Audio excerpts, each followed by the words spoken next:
Hello everyone, welcome to my channel DM Learn Academy. DM Learn Academy YouTube প্ল্যাটফর্মে সবাইকে স্বাগত জানাই। বন্ধুরা, আশা করি তোমরা সবাই ভালো আছো।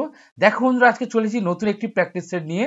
দেখো আজকের বন্ধুরা প্র্যাকটিস সেট রয়েছে কিন্তু 4। ওকে, দেখো প্রাইমারি টেট 2024-এর ডিসেম্বর মাসের যে পরীক্ষা হতে চলেছে সেই পরীক্ষাকে লক্ষ্য রেখে আমরা প্রতিনিয়ত প্র্যাকটিস সেট দিয়ে চলেছি। তো বন্ধুরা, আজকে দেখো পরিবেশ বিদ্যা থেকে কিন্তু একটি গুরুত্বপূর্ণ প্র্যাকটিস সেট রয়েছে, যেখানে কিন্তু দেখো সিটেটের 2016-র প্রশ্নগুলি এসেছিল, যে সকল প্রশ্নগুলি সেই সকল প্রশ্নগুলি নিয়ে আজকে আমরা আলোচনা করব। দেখো গুরুত্বপূর্ণ কিন্তু 30টি প্রশ্ন রয়েছে। অবশ্যই আজকের কিন্তু ভিডিওটি অবশ্যই করে খুবই গুরুত্বপূর্ণ হতে চলেছে, তাই প্রত্যেককে বলছি অবশ্যই স্কিপ না করে শেষ পর্যন্ত দেখতে থাকো। এবং তোমরা যারা আমার চ্যানেল নতুন এখনো সাবস্ক্রাইব করোনি, তোমরা চটপট করে সাবস্ক্রাইব করে নাও, না হলে কিন্তু এইরকম গুরুত্বপূর্ণ ভিডিওগুলো অবশ্যই তোমরা মিস করে যাবে। এবং অবশ্যই করে যদি ভালো লাগে একটা করে প্রত্যেকে লাইক করে দাও, সঙ্গে সঙ্গে বন্ধুদের মধ্যে একটু শেয়ার করে দাও। ওকে, এবং তোমরা যদি সমস্ত ভিডিওর পিডিএফ গুলো পেতে চাও অবশ্যই করে তোমরা পেতে পারো, কিন্তু দেখো টেলিগ্রাম গ্রুপে যুক্ত হয়ে যাও। টেলিগ্রামের লিঙ্ক কিন্তু ডেসক্রিপশনে দেওয়া রয়েছে। তা না হলে তোমরা অবশ্যই করে টেলিগ্রাম গ্রুপে গিয়ে DM লার্ন একাডেমি বলে সার্চ করতে পারো। ওখান থেকে তোমরা অবশ্যই করে কিন্তু যুক্ত হয়ে যেতে পারো। ওকে, তো বন্ধুরা, আজকের ভিডিওটি অবশ্যই করে খুবই ইম্পর্টেন্ট হতে চলেছে, তোমাদের জন্য খুবই হেল্পফুল হতে চলেছে, তাই প্রত্যেককে বলছি অবশ্যই কিন্তু তোমরা স্কিপ না করে শেষ পর্যন্ত দেখতে থাকো। চলো শুরু করি আজকের ভিডিওর যে সকল 30টি গুরুত্বপূর্ণ প্রশ্ন রয়েছে। কি কি প্রশ্ন রয়েছে অবশ্যই করে আমরা দেখে নিই। চলো দেখো, প্রথম প্রশ্ন কি বলেছে, মূল্যায়ন পদ্ধতি সম্পর্কে নিম্নলিখিত বিবৃতিগুলির মধ্যে কোনটি সবচেয়ে উপযুক্ত? ব্যক্তিগত বিবরণ, ব্যক্তিগত প্রতিক্রিয়া প্রদান, একটি শিশু একটি পছন্দসই অভ্যাস, শেখার সূচকগুলির একটি তালিকা প্রস্তুত করা, সাব ইন্ডিকেটর রিপোর্টিংকে আরও বিস্তারিত করে তোলা, ন্যায্য, ভালো এবং খুব ভালো এর মতো মন্তব্যগুলি একটি শিশুর শেখার বিষয়ে একটি নির্দেশ দেয়। শিশুদের পোর্টফোলিওতে শুধুমাত্র তাদের সেরা কাজই থাকবে না, সব ধরনের কাজ থাকবে। দেখো, যে মূল্যায়ন পদ্ধতি, সেই মূল্যায়ন পদ্ধতির মধ্যে কোনটা সবচেয়ে উপযুক্ত, যে সকল বিবৃতিগুলি রয়েছে। প্রথমে বলেছে ব্যক্তিগত বিবরণ, ব্যক্তিগত প্রতিক্রিয়া প্রদান, একটি শিশু একটি পছন্দসই অভ্যাস। দেখো অবশ্যই কিন্তু মূল্যায়ন পদ্ধতি শিশুর একটা ব্যক্তিগত যে সকল বিষয় রয়েছে সেই সকল বিষয়গুলি অবশ্যই কিন্তু সেখানে চিহ্নিতকরণ করা হয়। ওকে, এবং তার ব্যক্তিগত প্রতিক্রিয়া, সে কিভাবে প্রতিক্রিয়া করছে, তার নিজস্ব একটু পছন্দ কি রয়েছে, সে বিষয়টা কিন্তু অবশ্যই করে লক্ষ্য রাখা হয়। ঠিক আছে, এবং দেখো বিটটা কি বলছে, শেখার সূচকগুলির একটি তালিকা প্রস্তুত করা, কেবলমাত্র সে কি শিখলো তাই সেই সূচকগুলির তালিকা প্রস্তুত করা হবে, এবং সাব ইন্ডিকেটর রিপোর্টিংকে আরো বিস্তারিত করে তোলা, এটা তো কোনোভাবেই নয়। এবার হচ্ছে ন্যায্য, ভালো এবং খুব ভালো এর মতো মন্তব্যগুলি একটি শিশুর শেখার বিষয় নির্দেশ, অর্থাৎ যে সকল খুব ভালো এবং খুব ভালো যে সকল মন্তব্য সেগুলো কিন্তু শিশুর শেখার ক্ষেত্রে নির্দেশ করে, এটাও কিন্তু নয়। এবং শিশুদের পোর্টফোলিওতে শুধুমাত্র তাদের সেরা কাজই থাকবে, সব ধরনের কাজ থাকবে। অবশ্যই কিন্তু সেরা কাজ থাকবে, কেবলমাত্র সেরা কাজ থাকবে না, সব ধরনের কাজ থাকবে, কিন্তু এটাও কিন্তু সঠিক। কিন্তু দেখো এখানে বলেছে কোনটি সব থেকে উপযুক্ত। আমরা যদি একটা মূল্যায়ন পদ্ধতি সম্পর্কে জানি, মূল্যায়ন কিন্তু তার যে ব্যক্তিগত বিবরণ, তার যে প্রতিক্রিয়া, তার যে পছন্দসই যে সকল অভ্যাসগুলো এবং তার যে সৃজনশীলতা, সেই সকল বিষয়গুলি কিন্তু এখানে বিশেষভাবে দেখা হয়। ওকে, তাহলে এখানে একজন শিক্ষক যেহেতু শেখার অগ্রগতি মূল্যায়ন করবে এবং তাদের কর্মক্ষমতার উপর কিভাবে উন্নত করা যায়, বা তাদের কর্মদক্ষতা কিভাবে উন্নত করা যায়, ঠিক আছে, সেই দিকে কিন্তু সে নজর রাখবে। অর্থাৎ সেই শিশুটির উপর, যেহেতু শিক্ষা হচ্ছে শিশু কেন্দ্রিক, তাহলে সেই শিক্ষার যে শিশুর যে ব্যক্তিগত যে সকল বিবরণ ও প্রতিক্রিয়া, যে অভ্যাস প্রদান থাকবে, সেটা হচ্ছে কি মূল্যায়ন পদ্ধতির কিন্তু সবচেয়ে উপযুক্ত বৈশিষ্ট্য। নেক্সট চলো, বলছি নিচের প্রশ্নটি মনোযোগ সহকারে পড়ুন। আপনি কি কখনো আপনার বাড়ি বা চারপাশে এমন কোনো প্রাণী দেখেছেন যাদের ছোট্ট বাচ্চা আছে? নোটবুকে তাদের নাম লিখুন। বলছি এই প্রশ্নের মাধ্যমে কোন প্রক্রিয়া দক্ষতা মূল্যায়ন করা হয়? তাহলে কি হচ্ছে, বলছে একটা প্রশ্ন যেটা, আপনি কি কখনো আপনার বাড়ির চারপাশে বা স্কুলের চারপাশে কোনো প্রাণী দেখেছেন যাদের ছোট বাচ্চা আছে? এগুলো নোটবুকে তালিকা করতে বলেছে, লিখতে বলেছে। তাহলে এই প্রশ্নের মাধ্যমে কোন প্রক্রিয়া দক্ষতার মূল্যায়ন, দেখো সে যখন দেখছে তাহলে নিশ্চয়ই অবশ্যই তার পর্যবেক্ষণটা হচ্ছে। ওকে, এবং যখন সে খাতার মধ্যে তালিকাভুক্ত করছে, তাহলে অর্থাৎ তার সেই রেকর্ডটা কিন্তু সে সেখানে জমিয়ে রাখছে। তাহলে এখানে আমরা পুরোপুরিভাবে পরিষ্কারভাবে বুঝতে পারছি, দেখো পর্যবেক্ষণ এবং যে রেকর্ডিং, অর্থাৎ সে দেখছে এবং সে রেকর্ড করে রাখছে, সেটাই হচ্ছে কি এখানে মূল দক্ষতা। চলো নেক্সট, পরেরটা কি বলেছে দেখো, ইভিএস এর আন্তঃবিভাগীয় প্রকৃতি, পরিবেশগত সমস্যাগুলির বিষয়বস্তু এবং পদ্ধতি ব্যবহার করে সমাধান করে।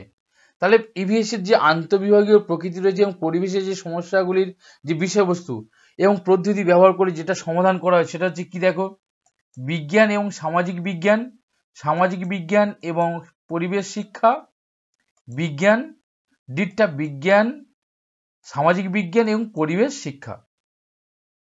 দেখো অবশ্যই করে ইভিএস এর যে আন্তঃবিভাগীয় যে প্রকৃতি পরিবেশগত যে সকল সমস্যাগুলি, তার যে বিষয়বস্তু এবং যে পদ্ধতি ব্যবহার করে যেগুলো সমাধান করা হয়, অবশ্যই কিন্তু বিজ্ঞান, সামাজিক বিজ্ঞান এবং পরিবেশ বিদ্যার উপরে কিন্তু এটা মূলত কাজ করে। ওকে, চলো নেক্সট, বলেছে 64 নম্বর, ক্লাস 5 এর শিক্ষক প্রশ্ন দিয়েছেন। কি প্রশ্ন দিয়েছেন দেখো, ইয়েরটা বলেছে গাছের 5টি সুবিধা লেখো, পৃথিবীতে গাছ না থাকলে কি হতো। এই প্রশ্নগুলির প্রকৃতি কি দেখো, এ হলো ক্লোজ এন্ডেড কনভার্জেন্ট এবং বি হলো ওপেন এন্ডেড ডাইভার্জেন্ট। এ হলো ওপেন এন্ডেড কনভার্জেন্ট, বি হলো ক্লোজ এন্ডেড ডাইভার্জেন্ট। আচ্ছা, এটা ডাইভার্জেন্ট হবে। ওকে, এ হলো ওপেন এন্ডেড ডাইভার্জেন্ট এবং বি হলো সমাপ্ত অভিসারী কাছাকাছি।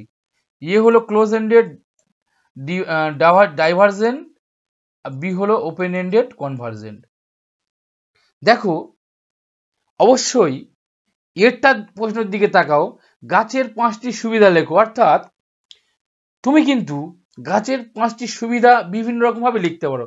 তুমি 5টা সুবিধা লিখতে পারো, আবার অন্য কোনো স্টুডেন্ট সে কিন্তু অন্যরকম ভাবে 5টা লিখতে পারে। ঠিক আছে, তাহলে এটা হয়ে গেল কি একটা কিন্তু ওপেন এন্ডেড প্রশ্ন। ওকে, একটা হচ্ছে কি ওপেন এন্ডেড প্রশ্ন। ঠিক আছে, এটা হচ্ছে কি ওপেন এন্ডেড প্রশ্ন, ওপেন। ঠিক আছে, আর দেখো পৃথিবীতে গাছ না থাকলে কি হতো, পৃথিবীতে গাছ না থাকলে কি হতো, তাহলে পৃথিবীতে গাছ না থাকলে একটা নির্দিষ্ট কিন্তু এর উত্তর আছে। ওকে, আমরা কিন্তু এর উত্তরটা সবাই বিভিন্ন রকম ভাবে দিতে পারবো না। তাহলে গাছ না থাকলে কি হতো সেটা আমরা সবাই জানি, কিন্তু আমাদের পৃথিবীটা কিন্তু অবশ্যই করে ধ্বংস হয়ে যেত। ওকে, তাহলে এটা কিন্তু এর একটি নির্দিষ্ট করে উত্তর হচ্ছে, তাহলে এটা হচ্ছে কি ক্লোজ এন্ডেড। ওকে, তাহলে এটা হচ্ছে ক্লোজ এন্ডেড, এটা হচ্ছে কি ক্লোজ এন্ডেড প্রশ্ন। ঠিক আছে, তাহলে এ হচ্ছে কি ওপেন এন্ডেড আর বি হচ্ছে ক্লোজ এন্ডেড। ওকে, তাহলে এখানে দেখো এ হচ্ছে কি ওপেন এন্ডেড কনভার্জেন্ট আর বি হচ্ছে ক্লোজ এন্ডেড হচ্ছে কি ডাইভারজেন্ট। তাহলে এখানে সঠিক উত্তরটি কি হয়ে গেল দেখো 64টা। ওকে, আর 64 বিটটা। চলো নেক্সট, পরেরটা দেখো, প্রথম শ্রেণীতে ইভিএস এ শিক্ষার্থীদের মূল্যায়নের বিষয় নিচের কোনটি সত্য। প্রথম শ্রেণীতে ইভিএস এ শিক্ষার্থীদের মূল্যায়নের বিষয় নিচের কোনটি সত্য। মৌখিক পরীক্ষা, অঙ্কন, ভিডিও রেকর্ডিং।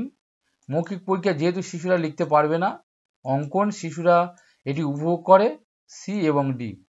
দেখো মূল্যায়ন বিষয়ে নিচের কোনটি সত্য। অবশ্যই করে দেখো মৌখিক পরীক্ষা যেহেতু প্রথম শ্রেণীতে বলেছে, সেখানে তারা লেখার থেকে মৌখিক পরীক্ষার উপর তারা বিশেষ গুরুত্ব দেবে, এবং অঙ্কন এবং ভিডিও রেকর্ডিং, এবং সেগুলো কিন্তু তারা ভিডিও রেকর্ডিং এর মধ্যে দিয়ে অবশ্যই কিন্তু তারা বিভিন্ন জ্ঞান অর্জন, সেগুলো দেখে তারা জ্ঞান অর্জন করতে পারবে। তাহলে এখানে সব থেকে কিন্তু গুরুত্বপূর্ণ যেটা, যে মূল্যায়নের বিষয়ে সবথেকে সত্য যেটা, সেটা হচ্ছে কি মৌখিক পরীক্ষা, অঙ্কন ও ভিডিও রেকর্ডিং। ওকে, দেখো শুধু কেবলমাত্র মৌখিক পরীক্ষা যেহেতু তারা বলতে পারবে না বলে মৌখিক পরীক্ষা নেবে এমন কোনো বিষয় নয়। আর অঙ্কন কেবলমাত্র অঙ্কনের মধ্যে দিয়ে কিন্তু তাদের মূল্যায়নের সঠিক বিচার করা যায় না। আর সিওডি এটা তো কোনোভাবে হবে না। তাহলে সঠিক উত্তরটি হয়ে গেল দেখো এরটা। ওকে, চলো নেক্সট, বলেছে পঞ্চম শ্রেণীর একজন শিক্ষক একটি অ্যালুমিনিয়াম ফয়েল নেন, এটি জলে রাখে এবং দেখায় যে এটি ভাসছে। তারপরে তিনি ফয়েলটি শক্তভাবে চূর্ণ বিচূর্ণ করেন। এটিকে আবার জলে রাখেন, ছাত্রদের দেখান যে এটি ডুবে গেছে। তারপর তিনি ছাত্রদের ভাবতে বলেন এবং কারণ জানতে বলেন কেন তারা মনে করেন এটি ঘটেছে। দেখো তাহলে অ্যালুমিনিয়ামের ফয়েল একটা এটি জলের মধ্যে রেখেছে, তখন যখন ফয়েল হিসেবে ছিল তখন কিন্তু সেটা ভাসছে, এবং তারপরে সেই ফয়েলটি যখন সে ভালো করে শক্ত চূর্ণ বিচূর্ণ করে সেটা দুমড়ে দিয়ে সেটাকে জলের মধ্যে রাখলেন, তখন কিন্তু সেটা ডুবে গেল। তাহলে এবার বলছে ছাত্রদের ভাবতে বলছে এটা কেন ঘটছে। বলছে এই প্রশ্নের উত্তর দিতে নিচের কোন প্রক্রিয়া দক্ষতা ব্যবহার করা হবে। দেখো হাইপোথিসিং দুটো পড়ে গেছে এটা, শ্রেণীবিন্যাস, পর্যবেক্ষণ, পরিমাণ। দেখো কোনোভাবে কিন্তু পর্যবেক্ষণটা তো হবে না, পরিমাণটাও হবে না, শ্রেণীবিন্যাসও হবে না। দেখো এইটা যে বিষয়, এখানে যে প্রক্রিয়া দক্ষতা ব্যবহার করবে সেটা হচ্ছে কি তাদের একটা হাইপোথিসিস প্রক্রিয়া কিন্তু অবশ্যই করে ব্যবহার করা হবে। চলো নেক্সট, ইভিএস শিক্ষা বিজ্ঞানের পরিপ্রেক্ষিতে ইভিএস শিক্ষা বিজ্ঞানের পরিপ্রেক্ষিতে কোনটি পছন্দসই অনুশীলন নয় বলেছে। দেখো নেগেটিভ প্রশ্ন বলেছে, তাহলে সমালোচনামূলক চিন্তা ভাবনা, সমস্যা সমাধানের ক্ষমতা তৈরি, লালন পালন, শিশুর পরিচয়, প্রকৃত পর্যবেক্ষণের চেয়ে পাঠ্যপুস্তকের জ্ঞানের শ্রেষ্ঠত্ব স্বীকার করা, পাঠ্য এবং প্রসঙ্গগুলির বহুত্ব থেকে প্রচার করা। দেখো পছন্দসই অনুশীলন নয় বলেছে এখানে, তাহলে কোনটা পছন্দশীল অনুশীলন নয়, দেখ আমরা কোনগুলো পছন্দশীল অনুশীলন আমরা অবশ্যই করে আগে দেখে নেব, তাহলে কিন্তু আমরা অবশ্যই কোনটা পছন্দশীল অনুশীলন নয় সেটা আমরা কিন্তু দেখতে পাবো। দেখো সমালোচনামূলক চিন্তাভাবনা এবং সমস্যা সমাধানের ক্ষমতা তৈরি অবশ্যই কিন্তু শিক্ষাবিজ্ঞানের একটা পছন্দসই অনুশীলন। শিশুর পরিচয়, লালন পালন শিশুর পরিচয়, অবশ্যই এটা কিন্তু একটা অনুশীলন।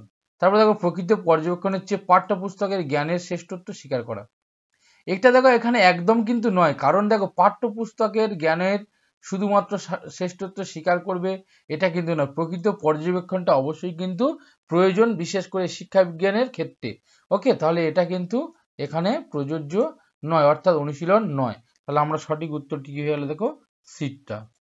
নেক্সট পরেরটা দেখো, মহেশ একজন চতুর্থ শ্রেণীর শিক্ষক, পরিকল্পনা করেছেন শিক্ষার্থীদের গাছ সংরক্ষণ ধারণা প্রতি সংবেদনশীল করবে। নিচের কোন একটি কার্যক্রম এই উদ্দেশ্যে সবচেয়ে উপযুক্ত।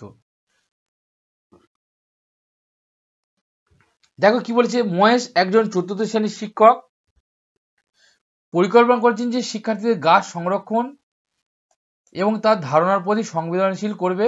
নিচের কোনটি একটি কার্যক্রম উদ্দেশ্য সবচেয়ে উপযুক্ত। তাহলে এই যে পরিকল্পনা বা গাছ সংরক্ষণ বা গাছের প্রতি যে সংবেদনশীল হওয়া, সে বিষয়টা কোন অপশানটি অ্যাপ্রোপ্রিয়েট হতে পারে। দেখো একটি বিতর্ক প্রতিযোগিতা পরিচালনা করা, প্রতিটি ছাত্রকে একটি গাছ দেওয়া এবং লালন পালনের জন্য অনুপ্রাণিত করা, পোস্টার প্রতিযোগিতায় অংশগ্রহণের জন্য শিক্ষার্থীদের উৎসাহিত করা, দলগত আলোচনার জন্য ছাত্রদের দল তৈরি করা।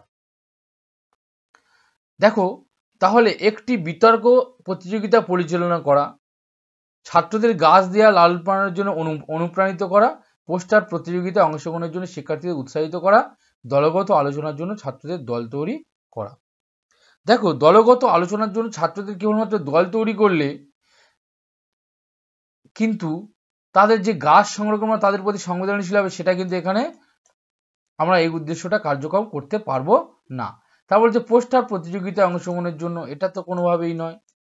এবার বলছে প্রতিটি ছাত্রকে একটি গাছ দেওয়া এবং লালন পালনের জন্য অনুপ্রাণিত করা, একটি বিতর্ক প্রতিযোগিতা পরিচালনা করা।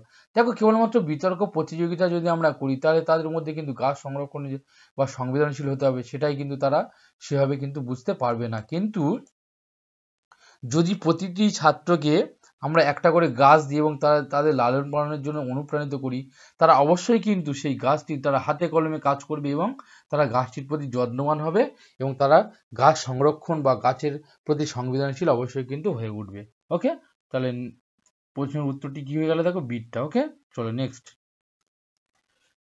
দেখো 69 নম্বর প্রশ্ন বলছি, এবিএস এ শিশুরা বিশেষ করে দলগতভাবে কারুশিল্প এবং কলা শেখার উপভোগ করেন, কারণ তাহলে শিশুরা বিশেষ করে দলগতভাবে কারুশিল্প এবং কলা শেখার উপভোগ করেন, তার কারণ কি। দেখো এটি পিয়ার লার্নিংকে উৎসাহিত করে, অবশ্যই কিন্তু এটা পিয়ার লার্নিংকে উৎসাহিত করে। ওকে, এটি সামাজিক শিক্ষার উন্নতি ঘটায়। এটা অবশ্যই কিন্তু সামাজিক শিক্ষার উন্নতি ঘটায়। শিশুরা খুশি হয় এবং তাদের সৃজনশীল কাজের প্রশংসা করা হলে উৎসাহের সাথে তারা সাড়া দেয়। অবশ্যই এটাও কিন্তু সঠিক। তারপর যে এটি ক্লাসের শৃঙ্খলা বাড়ায়। দেখো এটা ক্লাসের শৃঙ্খলা বাড়ায়, এই যে বিষয়টা, এটা কি কিন্তু আমরা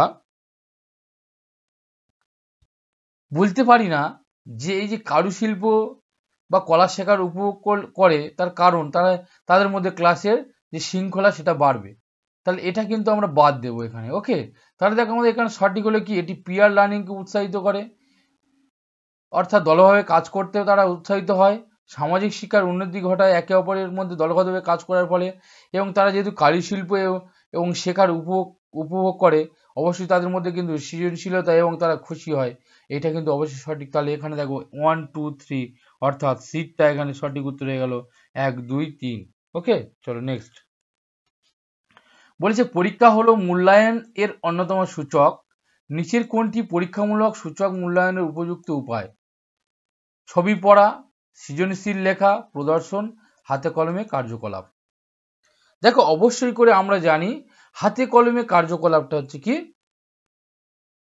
সবসময় পরীক্ষার একটা মূল্যায়নের অন্যতম একটা সূচক হচ্ছে হাতে কলমে কাজ করা। কারণ শিশু কিন্তু অবশ্যই হাতে কলমে কাজ করার মধ্যে দিয়ে তার যে সঠিক মূল্যায়নটা সেটা কিন্তু আমরা অবশ্যই করে কিন্তু গড়ে তুলতে পারি। ওকে, অর্থাৎ হ্যান্ডস অন অ্যাক্টিভিটি,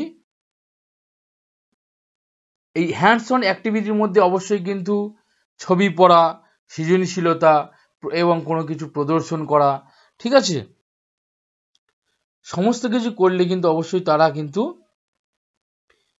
এই পরীক্ষামূলক সমস্ত সূচকের সবচেয়ে কিন্তু একটা গুরুত্বপূর্ণ বিষয় গড়ে ওঠে। ওকে, তাহলে দেখো হাতে কলমে কাজ করার মধ্যে কিন্তু অবশ্যই শিশু তার সঠিক গুণাবলীর প্রকাশটা কিন্তু গড়ে ওঠে। ওকে, তাহলে মূল্যায়নের পরীক্ষামূলক সূচক মূল্যায়নের সব থেকে উপযুক্ত উপায় হচ্ছে কি হাতে কলমে কাজ করা। নেক্সট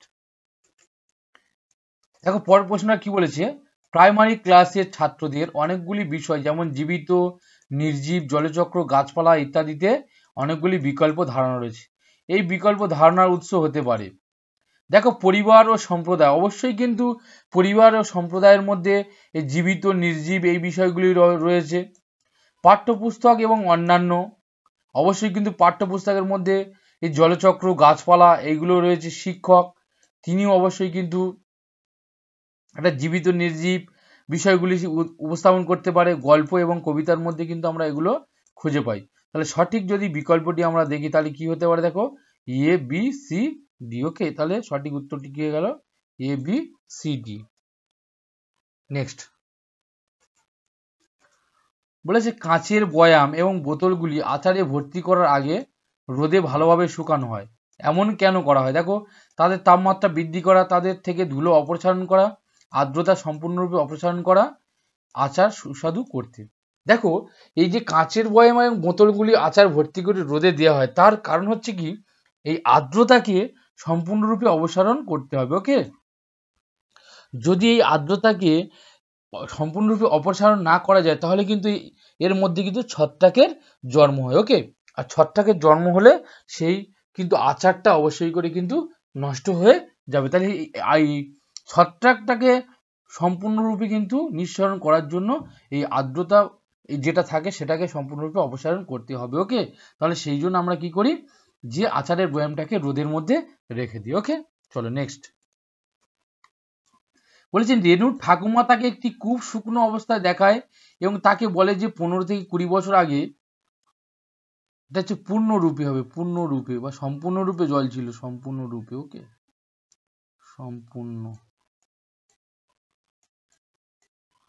সম্পূর্ণরূপে জল ছিল, কিন্তু এখন তা শুকিয়ে গেছে। কূপের জল শুকিয়ে যাওয়ার কারণগুলি কি হতে পারে? তাহলে কূপের জল শুকিয়ে যাওয়ার তার কারণগুলি কি? দেখো গাছের চারপাশে মাটির রূপ এবং আশেপাশের জায়গা এখন সিমেন্ট দিয়ে আবৃত। কাছাকাছি এলাকায় অনেকগুলি গভীর পাম্প বসেছে। ট্যাপ আছে বলে কেউ কূপ ব্যবহার করে না এখন সবার বাড়িতে। এখন সবার বাড়িতে ট্যাপ আছে বলে কেউ কিন্তু কূপ ব্যবহার করে না। ওকে, তাহলে দেখো এই যে গাছের চারপাশে মাটির রূপ, অর্থাৎ এই গাছের চারপাশে যে সকল মাটি আছে সেই মাটিগুলো কি হচ্ছে জলটাকে কিন্তু শোষণ করে নেয় এবং আশেপাশের জায়গা এখন সিমেন্ট দিয়ে আবৃত, অর্থাৎ চারিপাশের জায়গাগুলো সিমেন্ট দিয়ে আবৃত হয়েছে, সেই চারিপাশের জলগুলো কিন্তু সেখানে গিয়ে আর প্রবেশ করতে পারে না। ঠিক আছে, এবং কাছাকাছি অনেক গভীর পাম্প বসেছে, অর্থাৎ পাশাপাশি যদি গভীর পাম্প বসানো যায় বা টিউবওয়েল বসায় তাহলে সেখানে কি হয়, সেই জলটা কিন্তু অবশ্যই মাটির তলায় যখন জলটা তুলে নেওয়া হয় সেই জলটা কিন্তু সেখানে চলে যায়। ওকে, যার ফলে কুয়োটি কিন্তু শুকিয়ে গেছে। তাহলে আর ট্যাপ ব্যবহার বলে কেউ কূপ ব্যবহার করেন, এটা তো কোনোভাবেই এখানে প্রযোজ্য নয়। তাহলে দেখো এখানে এ আর বিটা হচ্ছে কি সঠিক, তাহলে এখানে সঠিক উত্তরটি কি হবে, দেখো এ এবং বি। নেক্সট পরেরটা বলেছে একটি বক মহিষের উপর বসে, কারণ তাহলে একটা আমরা দেখি বকদেরকে কিন্তু মহিষের পিঠে বসার জন্য কেন বসে, দেখো মহিষ এবং বকের মধ্যে সিমিওটিক সম্পর্ক রয়েছে। মহিষটি মজা করার জন্য মহিষের উপর বসে, সরি বকটি, এখানে বকটি হবে। ওকে, বকটি মজা করার জন্য কিন্তু মহিষের উপর বসে। বকটি মহিষকে এক জায়গা থেকে অন্য জায়গায় পরিবহনে সহায়তা করে, মহিষটিকে ভয় দেখাতে চায়। দেখো বকটি কিন্তু মহিষটিকে ভয় দেখাতে চায়, এটা কিন্তু কোনো রকম ভাবে ঠিক না। ওকে, আর বকটি মহিষকে এক জায়গা থেকে অন্য জায়গায় নিয়ে যায়, এটা তো কোনোভাবেই নয়। আর বকটি মজা করার জন্য মহিষের পেটের উপর বসে, এটা কিন্তু নয়। দেখো মহিষ এবং বগের মধ্যে কিন্তু একটা সিমিওটিক সম্পর্ক রয়েছে। ওকে, দেখো সিমিওটিক সম্পর্ক অর্থাৎ একে অপরের মধ্যে কিন্তু একটা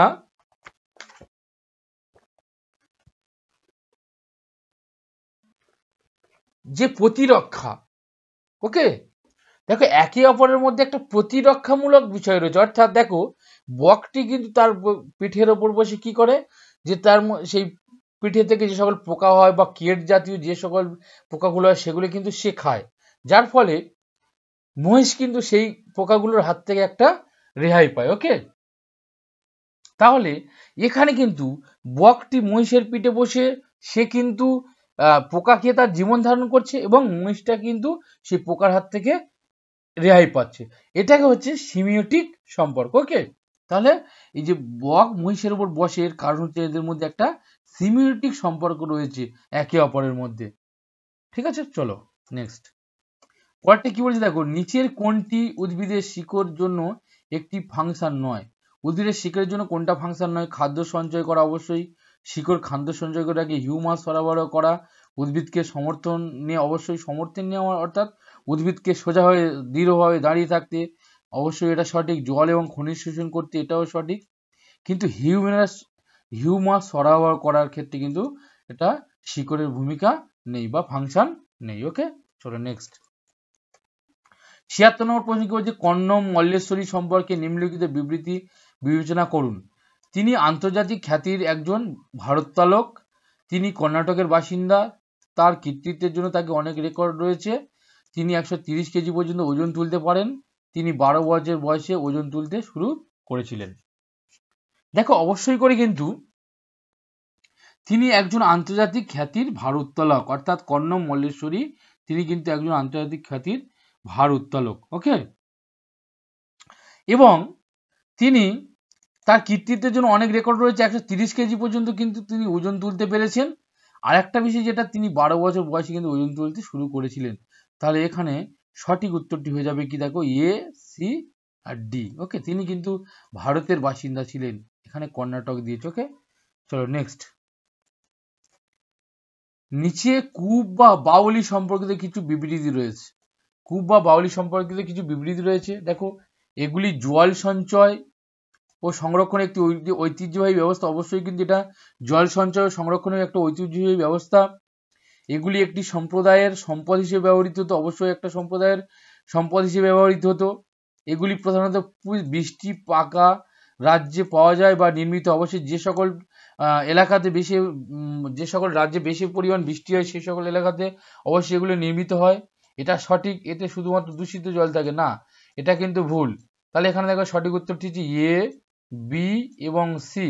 তাহলে দেখো এ, বি আর সি, অর্থাৎ উত্তরটি হয়ে গেল কি দেখো বিটা। চলো নেক্সট।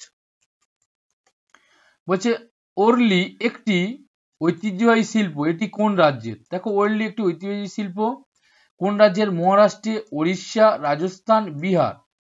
ওরলি একটি ঐতিহ্যবাহী শিল্প, এটি কিন্তু আমরা জানি অবশ্যই করে এটা মহারাষ্ট্র কিন্তু একটা ঐতিহ্যবাহী শিল্পকে। নেক্সট। অবশ্যই বন্ধুরা দেখো 79 নম্বর প্রশ্ন কি বলছে দেখো, তামিলনাড়ুর প্রতিবেশী রাজ্যগুলি হলো।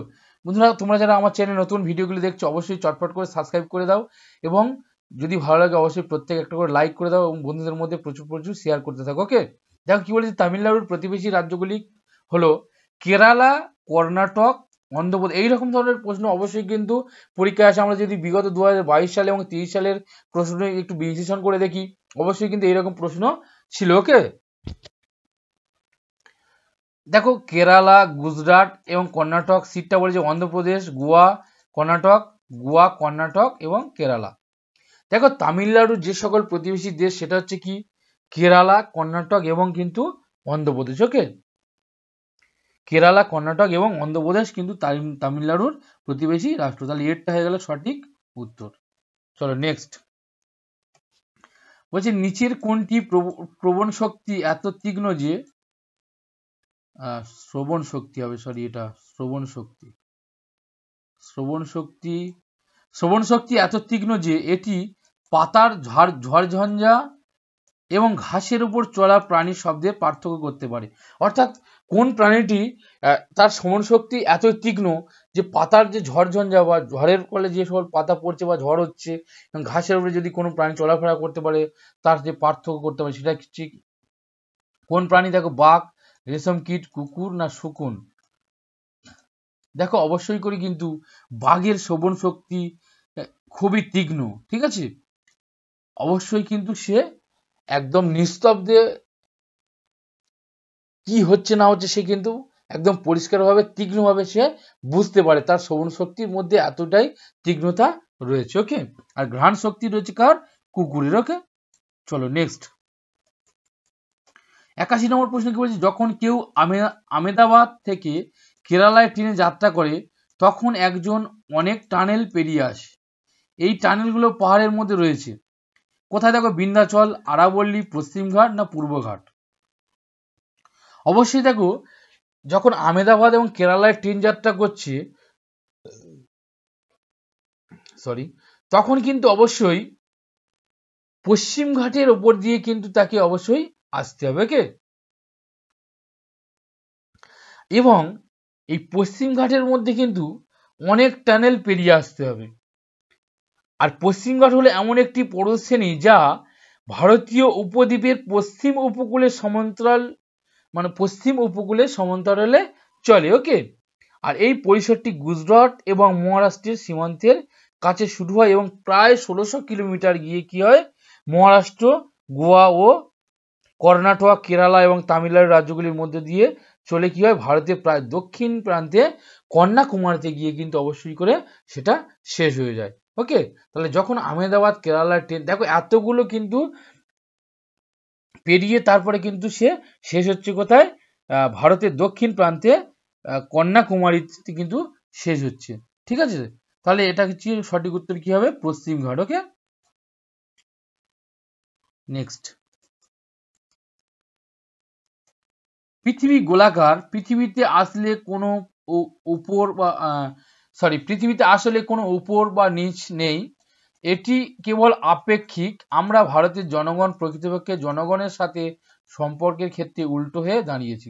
অর্থাৎ আমরা কোন দেশের সঙ্গে উল্টো হয়ে দাঁড়িয়ে আছি সেটা এখানে আমাদেরকে বোঝাতে হবে। দেখো আলাস্কা, মার্কিন যুক্তরাষ্ট্র, লিবিয়া, আলজেরিয়া না আর্জেন্টিনা। দেখো পৃথিবী গোল, তাহলে আমরা যেদিকে আছি তার ঠিক একটা উল্টো দিকে দাঁড়িয়ে আছে কারা? সেটা আলাস্কা, বা তাদের উল্টো দিকে আমরা দাঁড়িয়ে আছি। কাদের উল্টো দিকে আমরা দাঁড়িয়ে আছি? আলাস্কা, লিবিয়া, আলজেরিয়া না আর্জেন্টিনা। দেখো অবশ্যই কিন্তু আমরা এই আর্জেন্টিনার ঠিক উল্টো দিকে কিন্তু আমরা অবশ্যই করে দাঁড়িয়ে আছি, ওকে। কারণ ভারত অক্ষাংশের কম বেশি একটা সমান্তরালে অবস্থিত, ওকে। তবে এই আগেরটি কি হচ্ছে বিষুবরেখার দক্ষিণে এবং পরেরটি এর উত্তরে, ঠিক আছে। তাই আমরা বলি যে কি ভারত আসলে আর্জেন্টিনার জনগণের সম্পর্কে সঙ্গে একটা উল্টোভাবে দাঁড়িয়ে রয়েছে। তাহলে এখানে সঠিক উত্তরটি কি হয়ে গেল, দেখো আর্জেন্টিনা। নেক্সট পরেরটা বলেছে নিচের কোন পোকামাকড় মৌমাছির মতো উপনিবেশে একসাথে থাকে না। কোন পোকামাকড় মৌমাছির মতো একই উপনিবেশে একসাথে থাকে না? দেখো বলতা অবশ্যই কিন্তু একটা বাসা বেঁধে থাকে, পিঁপড়ে একসঙ্গে থাকে, উই পোকা একসঙ্গে থাকে, কিন্তু মাকড়সা দেখো একসঙ্গে থাকে না। নেক্সট পরেরটা দেখো বলেছে গ্রামীণ এলাকায় ঘরের গঠন যা জলবায়ুর অবস্থার সাথে যুক্ত করে তারা নির্মিত হয়। এমন একটি গ্রাম রয়েছে যেখানে বাড়ির নিম্নলিখিত বৈশিষ্ট্য রয়েছে, অর্থাৎ এই বাড়ির নিম্নলিখিত বৈশিষ্ট্যগুলি রয়েছে। দেখো মজবুত বাঁশের স্তম্ভে ঘর তৈরি করা হয়, ঘরের ভেতরটাও কাঠের তৈরি হয়, বাড়ির প্রায় স্থলে 3 মিটার থেকে 3.5 মিটার উপরে তৈরি করা হয়, ছাদ একটি ঢালের সঙ্গে তৈরি করা হয়, এবং যদি এই গ্রামে খুব বেশি বৃষ্টিপাত হয় তবে গ্রামটি দেখো আসাম, মিজোরাম, মণিপুর, অরুণাচল প্রদেশ। অবশ্যই দেখো এই যে জলবায়ুর সাথে যুক্ত করে যে সকল ঘর নির্মাণ করা হয় বাঁশের তৈরি এবং ঘরের ভেতরটা কাঠের এবং প্রায় 3 মিটার থেকে 3.5 মিটার উপরে আর এক ছাদ ঢালওয়ালা করা হয়, কিন্তু এটা কোথায় আসামে, ওকে। দেখো 85 নম্বর প্রশ্নের উত্তর হয়ে গেল কি আসাম। নেক্সট দেখো এখানে কিন্তু বৃষ্টিপাতের জন্য খুব বৃষ্টিপাত হয়, তাই এইরকম ধরনের কিন্তু অবশ্যই করে ঘর বাড়িগুলো তৈরি করা হয় তাদের যে জলবায়ু রয়েছে সেই জলবায়ুর সঙ্গে যুক্ত করে। 87 নম্বর প্রশ্ন বলছে এনসিএফ 2005 অনুসারে নিম্নলিখিতগুলির মধ্যে কোনটি ইভিএস এর থিম হবে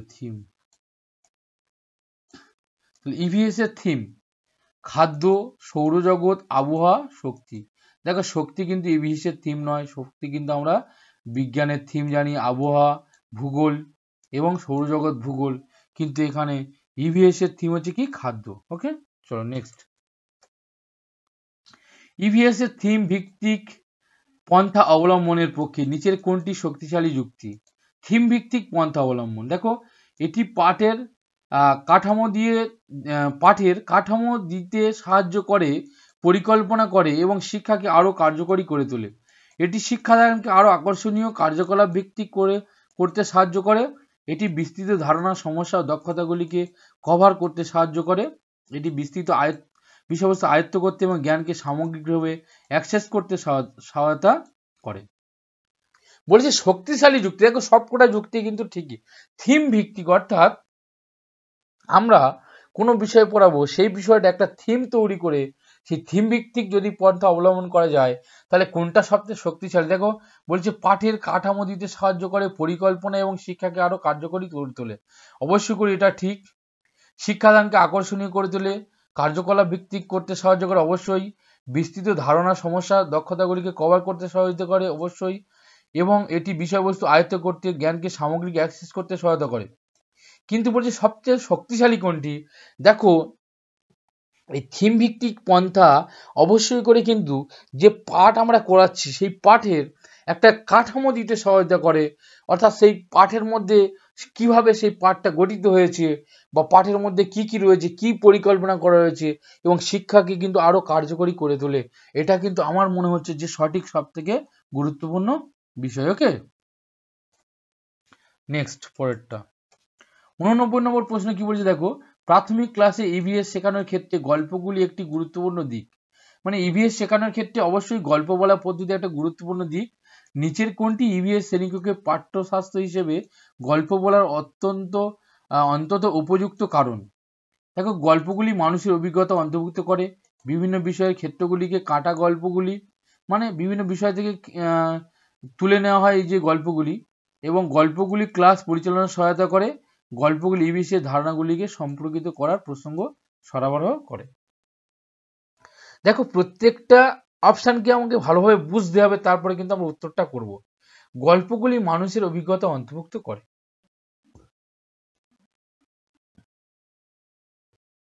দেখো, গল্প কিন্তু মানুষের অভিজ্ঞতাগুলিকে কেবলমাত্র অন্তর্ভুক্ত করে তা নয়, গল্প এই মানুষের অভিজ্ঞতা, কাহিনী, বিভিন্ন বিষয় কিন্তু অন্তর্ভুক্ত করে, শুধু মানুষের অভিজ্ঞতাটা অন্তর্ভুক্ত করে না।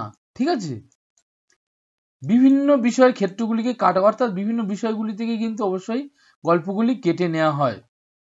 গল্পগুলি ক্লাস পরিচালনায় সহায়তা করে। দেখো, গল্প বলা পদ্ধতি, একটু আগে বললাম যে গল্প বলা পদ্ধতি কিন্তু একটা গুরুত্বপূর্ণ পদ্ধতি ইভিএস এর ক্ষেত্রে। অর্থাৎ ক্লাসের স্টুডেন্টরা গন্ডগোল করছে, কেন গন্ডগোল করছে? কারণ তারা হয়তো পুরাটা ভালো লাগছে না, কিন্তু তাদের মধ্যে যদি একটা গল্পর আকারে সম্পূর্ণ বিষয়টাকে তুলে ধরা যায়, অবশ্যই কিন্তু ক্লাসটা পরিচালনা কিন্তু খুবই সুবিধা হয়। তাহলে এখানে আমার মনে হচ্ছে সব থেকে অ্যাপ্রোপ্রিয়েট যে উত্তরটা, সেটা হচ্ছে গল্প ক্লাস পরিচালনায় সহায়তা করে। নেক্সট, পরেরটা দেখো, আজকের প্র্যাকটিস সেটের শেষ প্রশ্ন। একটি ইভিএস পাঠ্যপুস্তকের বিষয়বস্তু হওয়া উচিত, বর্ণনা করুন, সংজ্ঞা এড়িয়ে চলুন। অবশ্যই কিন্তু বর্ণনা করতে হবে, সংজ্ঞা এড়িয়ে যেতে হবে।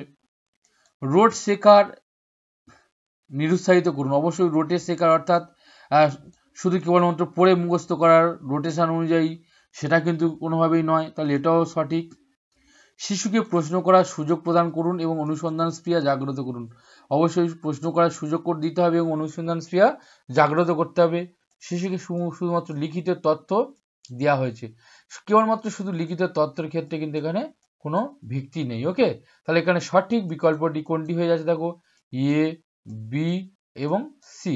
তাহলে এখানে সঠিক উত্তরটি দেখো চারেরটা, তাহলে এ, বি, সি।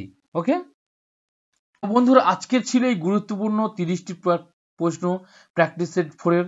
আশা করছি তোমাদের আজকের ভিডিওটি খুবই ভালো লেগেছে। যদি ভালো লাগে, প্রত্যেকে চটপট করে সুন্দর আঙুল দিয়ে একটি করে লাইক করে দাও এবং বন্ধুদের মধ্যে অবশ্যই করে শেয়ার করে দাও। আবারও দেখা হবে নতুন একটি ভিডিও নিয়ে আগামী দিন। প্রত্যেকে ভালো থাকো, ততক্ষণ পড়তে থাকো। প্রত্যেককে ভিডিওটি দেখার জন্য অসংখ্য ধন্যবাদ।